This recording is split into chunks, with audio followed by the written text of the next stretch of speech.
ગભરાવાનું નથી, એલર્ટ રહેવાનું છે અને આ સૌથી મોટી ઓપોર્ચ્યુનિટી, સૌથી મોટી તક છે કે દેશ સેવા માટે પોતાને કેવી રીતે સમર્પિત કરી શકો છો. એના માટે સૌથી મોટી તક આ ભારત પાસે આવી છે, દરેક યુવા પાસે આવી છે.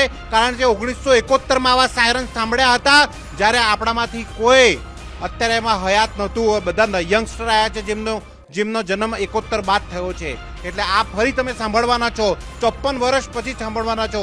એટલે 54 વર્ષથી કમ ને આયુવાળા લોકોને એ ખબર નથી કે દેશ સેવા માટે અલર્ટનેસ શું કહેવાય છે, રેડીનેસ શું કહેવાય છે.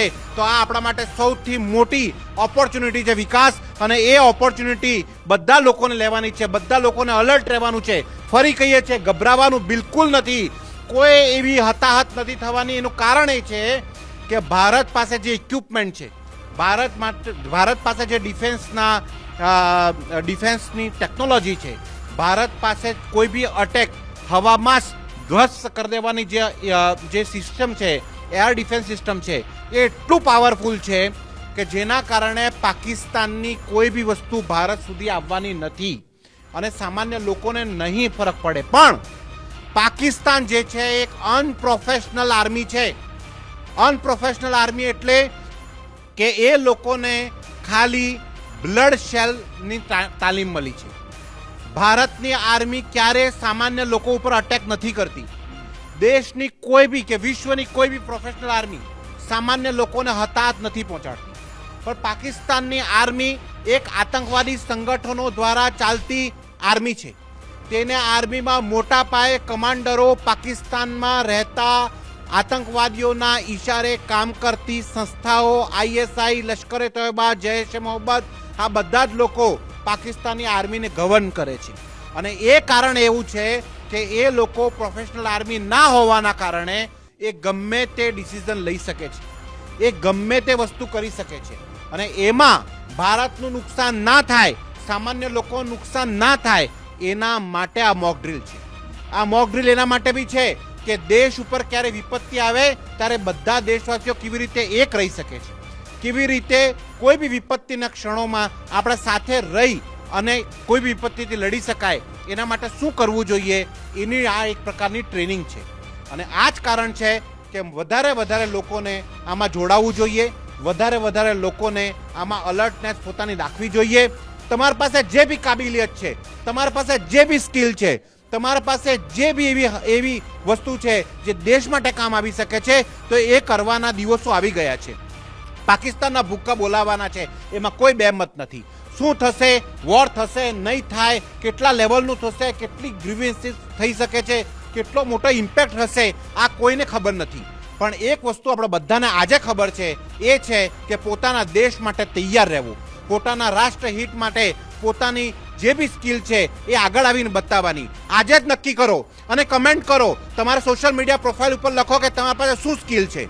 જો આવી કોઈ ઘટના ઘટી જાય, આવો કોઈ અટેક થાય, તો તમે તમારી રેડીનેસ બતાવો. તમે તમારી સોસાયટીની મિટિંગ્સ કરો અને એને અંદર તમે બતાવો કે તમારી પાસે શું સ્કિલ છે. તમે ડૉક્ટર છો, તમે એન્જિનિયર છો, તમે નર્સ છો, તમે ફર્સ્ટ એડ આપી શકો છો, તમે શું કરી શકો છો. તમારા પાસે ફાયર ફાઇટિંગની સ્કિલ છે, તમારી પાસે કેવી સ્કિલ છે એ તમે બતાવો.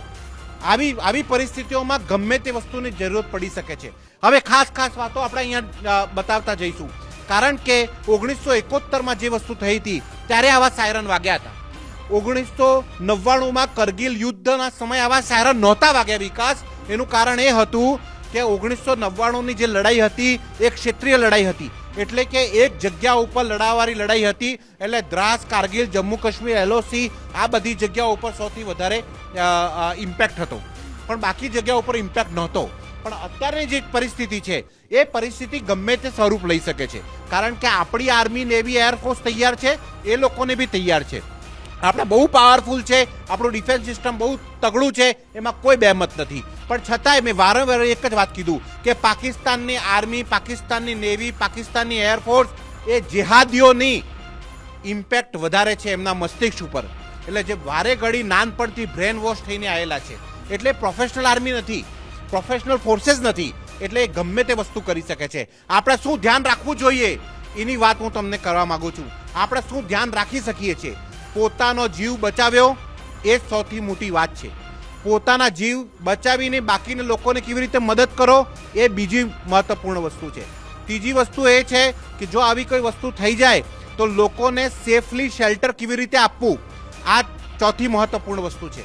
આવી કોઈ ઘટના બની જાય અને આગ લાગે તો આગમાં કોઈ હતાહત ના થાય એનાથી પોતાને, પોતાના પરિવારને, પોતાની સોસાયટીને, પોતાના મિત્રોને, તમારા આસપાસના વિસ્તારને કેવી રીતે સુરક્ષિત રાખવું એ જવાબદારી છે. અને સૌથી મહત્વપૂર્ણ જવાબદારી એ છે, જનરલી આપણે ઇન્ડિયામાં એક આવી માનસિકતા હોય છે કે સરકારની બધી વાતો બધા લોકો માનતા નથી, પણ આવી સિચ્યુએશનમાં તમને જે બી રૂલ્સ રેગ્યુલેશન, જે બી તમને કાયદા વ્યવસ્થાના ભાગરૂપે તમને જે બી વસ્તુ કહેવામાં આવે એનું શબ્દશઃ પાલન કરજો. કારણ કે અત્યારે આ દેશની વાત છે. આમાં પોલીસે આમ જનરલી આપણે લોકોને એક ટેવ છે, પોલીસ એમ કે અહીંયા નહીં જવાનું એટલે આપણે જઈએ. અત્યારે આવી સિચ્યુએશનમાં એવું કોઈ કામ ના કરતા જેમાં તમને ના પાડી છે તોય તમે કરવા જાઓ. આવું કોઈ કરવાની જરૂરત નથી. બીજી મહત્વપૂર્ણ વસ્તુ કે સૌથી મોટી તમારી મદદ એ થશે કે તમે અફવા ના ફેલાવો અને અફવાઓ ઉપર ધ્યાન ના આપો. આ સૌથી મોટી વાત છે. એના બાદ જો બ્લેકઆઉટની પરિસ્થિતિ આવે, આ બધી મોક ડ્રીલ છે. મોક ડ્રીલ મતલબ કે એક સાવચેતીના ભાગરૂપે આપણી તત્પરતા, આપણી રેડીનેસ આપણે બતાવવાનો એક સૌથી મોટી તક છે. કોઈ વસ્તુ આવી થશે કે નહીં થશે એ કોઈને નથી ખબર.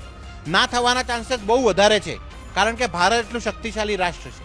પણ છતાંય જો આવી કોઈ પરિસ્થિતિ બની જાય અને તમારે એવી કોઈ સાયરન સાચા અર્થમાં વાગે કે આપણે ત્યાં હવાઈ અટેક થવાનો છે અને બ્લેકઆઉટ થયું, તો બ્લેકઆઉટના સમય ઉપર તમે તમારી જો ગાડી તમે ચલાવતા હો તો ગાડીને હેડલાઇટ બંધ કરી ને સાઈડમાં ઊભી કરી દો. તમે જો કોઈ બી પ્રકારની તમારા પાસે જનરેટર હોય તો ત્યારે એ વ્યવસ્થા ના જોતા કે મારે ભલે લાઇટ જતી રહી છે પણ મારા પાસે જનરેટર છે, લાવ ચાલુ કરી દઉં. આવું ના કરાય. બ્લેકઆઉટ મતલબ સંપૂર્ણ રીતે બ્લેકઆઉટ. કેમ બ્લેકઆઉટની આ વસ્તુ છે, આ પરંપરાગત વોરફેરમાં યુઝ થાય છે. બ્લેકઆઉટ એટલે કરાય છે કારણ કે મેક્સિમમ હુમલાઓ મોટા શહેરમાં એરિયલથી થતા હોય છે. જે લેન્ડ ટુ લેન્ડ હુમલાઓ છે એ તો બોર્ડર ઉપર છે. આઈબી આપણી છે, એલઓસી છે અને ત્યાંથી આપણે બહુ દૂર છીએ. તમારા ઉપર સૌથી મોટો ખતરો હવાઈ હુમલાનો હોય છે અને હવાઈ હુમલાના ખતરામાં સૌથી મોટા ટાર્ગેટ પોઈન્ટ જે હોય એ વધારે વસવાટવાળા વિસ્તાર હોય છે. એવી વસ્તુઓ જે મોટા હોસ્પિટલ હોય છે, રિફાઇનરીઝ હોય છે, મોટી ઇન્ડસ્ટ્રીયલ હોય છે, પાવર ગ્રીડ હોય છે, આના ઉપર અટેક થવાની સંભાવનાઓ વધારે હોય છે. પણ કેમ કે પાકિસ્તાનની આર્મી અનપ્રોફેશનલ આર્મી છે, એ જિહાદી પ્રકૃતિની એમને અંદર ભાવના છે કે સામાન્ય લોકોને કેવી રીતે મારી નાખીએ, આ એમના મગજમાં વધારે હોય છે. એટલે એ જો આવી કોઈ જગ્યા ઉપર કોઈ મિસાઇલનો અટેક કે કોઈ બી બમ ગોળાનો ઉપયોગ થાય, હવાઈ હુમલો જો થાય તો તમારે એવા શેલ્ટર પકડવાના છે જે શેલ્ટર હેવી હોય, જેમ કે આપણા મોટા મોલ અને મોટા બિલ્ડિંગના બેસમેન્ટ. આવી જગ્યા સૌથી વધારે સુરક્ષિત હોય છે.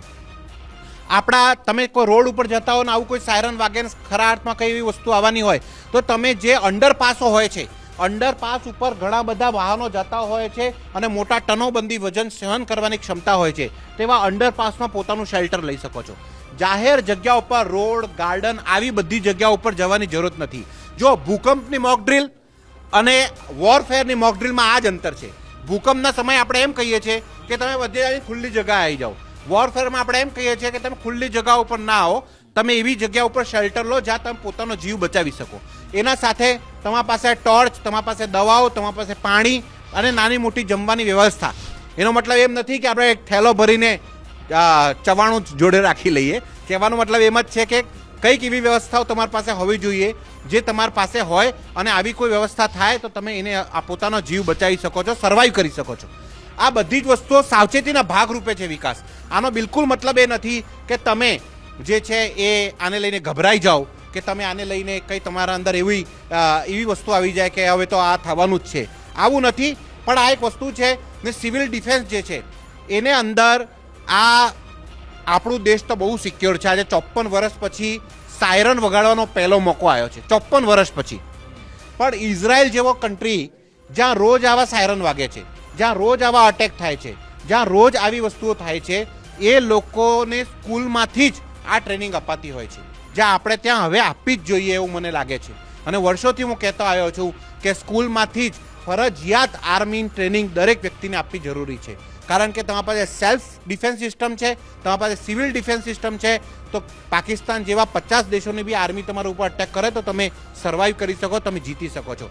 હવે હું મુફદ્દલને રિક્વેસ્ટ કરીશ કે તમે બધા જ ગ્રાફિક્સ અને બેક ટુ બેક કેવી રીતે ચલાવવાનું છે બતાવો, એક એક વસ્તુ બતાવો, જેથી લોકોને ખબર પડે. જી બિલકુલ, અને એ પણ આપણે સમજવાનો પ્રયત્ન કરીશું સર પાસેથી, કારણ કે એમણે તો ઇન્ટરનેશનલ બોર્ડર કે પછી LOC પર ઘણા લાંબા સમયથી રિપોર્ટિંગ કર્યું છે, અને સાથે સાથે ઘણા એવા જાણકાર લોકો સાથે પણ તેમણે સંવાદ કર્યો છે, જે લોકો એ 1917 વોર વખતે પણ ત્યાં હાજર હતા, અને જ્યારે આવું રિહર્સલ કરવામાં આવ્યું હતું ત્યારે મંજર શું હતો, અને જ્યારે આવતીકાલે ગુજરાતમાં પણ ટોટલ 17 થી 18 એટલા પ્લેસ ગુજરાતમાં આઈડેન્ટિફાઈ નક્કી થઈ ચૂક્યા છે જ્યાં આવી સાયરન વાગવાની છે.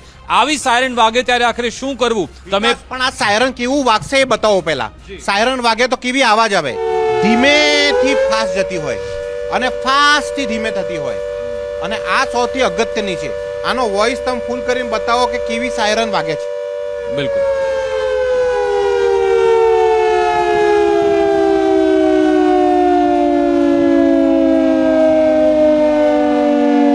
સાયરનની જે આવાજ છે, બીજા વિન્ડોમાં બતાવજો, જો એક્સપ્લેન કરીએ. સાયરનની જે આવાજ છે એનો ફ્લોના આધારે જે નક્કી કરાતું હોય છે ઘણી બધી વસ્તુઓ. એટલે કે સાયરન ધીમે ધીમે ધીમે ધીમે ધીમે ચાલુ થાય છે, એક પીક ઉપર પહોંચે છે અને પછી ત્યાંથી ડાઉન થતું હોય છે. જ્યારે પીક ઉપર પહોંચે ત્યારે તમારે ખૂબ સાવચેતી રાખવાની જરૂર છે. સાયરન ધીમે ધીમે ચાલુ થાય છે એનો મતલબ એમ છે કે કંઈક ને કંઈક વસ્તુ આવવાની છે. સાયરન પીક ઉપર જઈને પાછું ધીમું પડી જાય છે એનો મતલબ એમ છે કે ખતરો હાલ પૂરતો ટળ્યો છે, એ નીકળી ગયું છે. ફરી વાગે એટલે ફરી અટેક થવાની સંભાવના છે. એટલે વારે ઘડી સાયરનની આવાજ ઉપરથી તમારે ધ્યાન રાખવું જોઈએ, અને આવી આવાજથી તમારે ડરવાની જરૂરત નથી. હાલ કાલે એટલે આવતીકાલે 7 મઈના દિવસે આપણા ગુજરાતમાં સમગ્ર દેશમાં જે મોક ડ્રિલ થવાની છે એ મોક ડ્રિલનો ભાગ રૂપે આ વસ્તુ છે. અત્યારે કોઈ યુદ્ધ ચાલુ નથી થઈ ગયું, એટલે કોઈ પણ વસ્તુમાં આ એક ગલતફહેમી લોકોમાં ના આવે, નાસભાગ ના મચી જાય, કોઈ પ્રકારની અફડાતફડી ના થાય. આ ખૂબ ધ્યાન રાખવાની જરૂર છે. માત્ર ને માત્ર સાવચેતીના ભાગરૂપે તમારે તૈયાર રહેવાનું છે. બ્લેકઆઉટ કહીએ ત્યારે સંપૂર્ણ બ્લેકઆઉટ કરી દેવાનું છે. એક નાની મીણબત્તી કે લાઇટર કે કોઈ બી પ્રકારની હેડલાઇટ, જનરેટર આનો ઉપયોગ નથી કરવાનો. આ બ્લેકઆઉટની વાત છે. જો પછી તમને એવી સૂચના મળે કે તમારે સુરક્ષિત જગ્યા ઉપર જવાનું છે તો સુરક્ષિત જગ્યાએ કઈ હોઈ શકે છે? હેવી સ્ટ્રક્ચરનો તમારે સહારો લેવો જોઈએ. હેવી સ્ટ્રક્ચરનો સહારો કેમ લેવો જોઈએ? કેમ કે આપણા ઉપર સૌથી મોટી ભીતિ જો કહેવાય, જો થાય તો એ થાય તોમાં એક જ છે કે તમારે એરિયલ અટેક તમારા ઉપર થઈ શકે, અને એરિયલ અટેક જ્યારે થશે ત્યારે તમારે હેવી ઇન્ફ્રાસ્ટ્રક્ચરના નીચે તમારે પોતાની જાતને સુરક્ષિત રાખવાનું છે, પોતાની સોસાયટીને સુરક્ષિત રાખવાની છે. મોટા પાયે બધા આપણા બિલ્ડિંગો હાલ બધા બન્યા છે, એનો બેસમેન્ટ સૌથી સુરક્ષિત કહેવાઈ શકે છે.